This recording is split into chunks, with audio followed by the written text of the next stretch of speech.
Aloha. My name is Henry Noa from the Reinstated Hawaiian Government.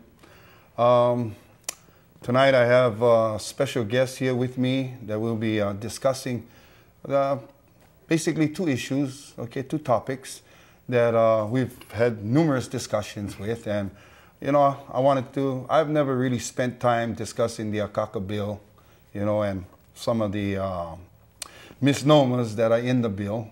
And, you know, several times I've been able to have the privilege of talking to my guest here.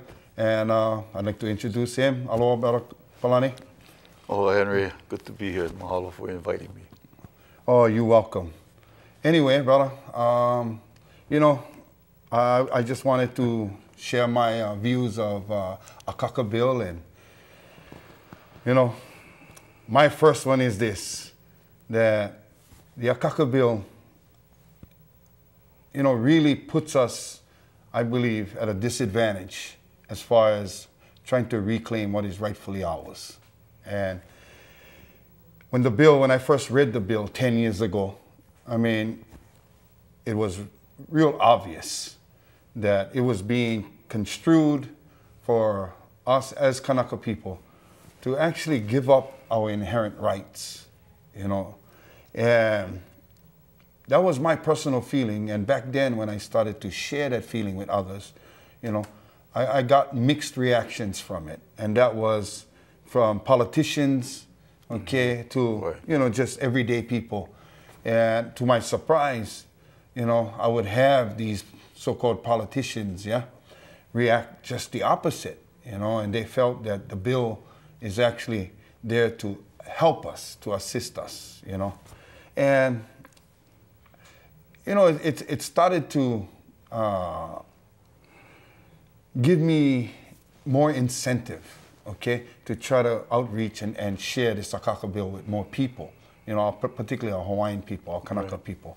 So, you know, I just wanted to get your take, you know, on your first impression of reading the akakabill. And well, you know, first of all, I need to say that Danny Akaka, I've known quite a number of years. He was a music teacher at Kamehameha schools, and I believe I was in the 8th grade, 6th, 7th, 8th grade preparatory department, intermediate level. So he was our teacher. His brother, Abraham Akaka, was the kahu of Kauai. I attended Kauai Church. Later on, when I became a professional musician and joined the Musicians Union, John Akaka, one of the other brothers, was vice president of our Musicians Union. So I really got to know at least 3 of the Akaka brothers quite well. I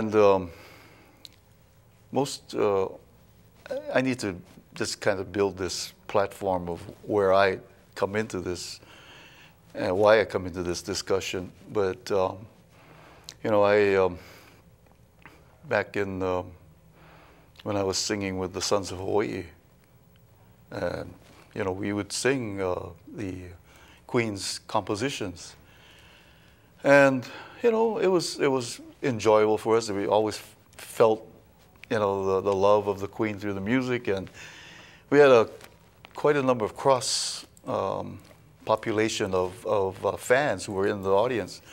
One couple came from Canada, I believe they were from, and they would come to Honolulu and spend, you know, weeks, months, just enjoying everything about Hawaii, which pretty much centered around us and the Sons of Hawaii music performances. And then one night he says to me, the husband says, "I see you sing a lot of the Queen's songs." And I said, "Yeah." And he goes, "Do you know about the overthrow?" And I had to admit I didn't, because it was never taught to us. This is the part of history of Hawaii that's has never been taught, was never taught to us. We learned about American history quite well. But anyway, so he says, "Have you ever read Hawaii's Story by Hawaii's Queen, the book?" And I said, "No." So he said, "Okay." Next time I saw him, he brought a book for me. Wow. Signed it. He said, "Here, this is for you." I read it, cried a lot of tears, got angry, you know, but most Hawaiians who will pick up, you know, that kind of autobiography of our beloved Queen Liliuokalani and understand the torture she went through as a leader, trying to carry on what her brother King Kalakaua was trying to do, save our people from extinction, at the same time trying to elevate our people into you know, a better position in the international scheme of things. Well, anyway, with that background, I was still singing and going off and doing other kinds of music. And I would break away every day and do research. It drew me into the Kalakaua realm, which eventually led to me writing music around the era of King Kalakaua, which involved Queen Liliuokalani as a princess. However, what happened is in 1972, while I was singing, I just had ended my contract and with a full, you know, schedule of singing. And there was the general manager of KITV. His name was Dick Grimm.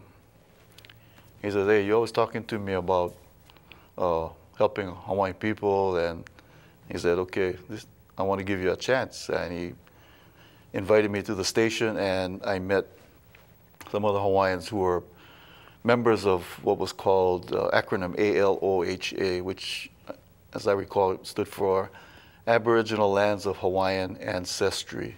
So it was the Aloha Association, headed by Mrs. Rice. All of a sudden, I can't think of her first name. So their plan was to, her plan, Louisa K. Rice, her plan was to take the cause of the illegal overthrow to the United Nations. She needed money. So this telethon was created as a concept for raising money, and I was picked by Dick Grimm to produce this thing. And you know, I'd never really done anything. I knew music. Anyway, the end result was we had this big, almost 24 hours long telethon statewide. It was staged at Iolani Palace in front of the front steps, 2 stages, performance stages, and then 1 stage for the guests and the members of the Aloha Association to hold discussions. Much, you know, the dialogue, like this kind of dialogue, and it reached quite a number of people, and the end result was we had raised over $300,000.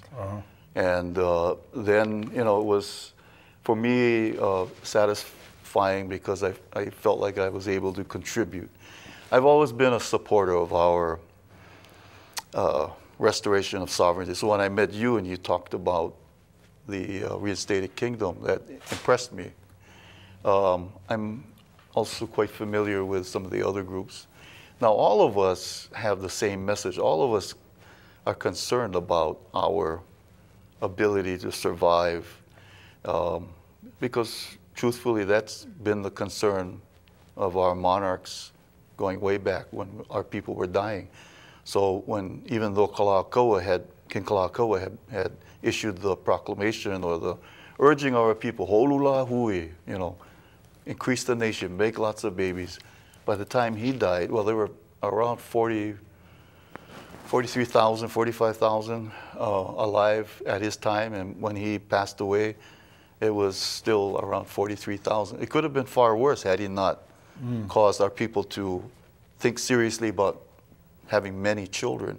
And if you look back through records, you'll see, you know, families with sometimes not enough men around, and you'll find that sisters would share husbands, you know, but there was the cause that was significant and important. Saving our people was more important than I think, you know, the feelings of people say, hey, what kind of situation is this? It was more about we needed to survive.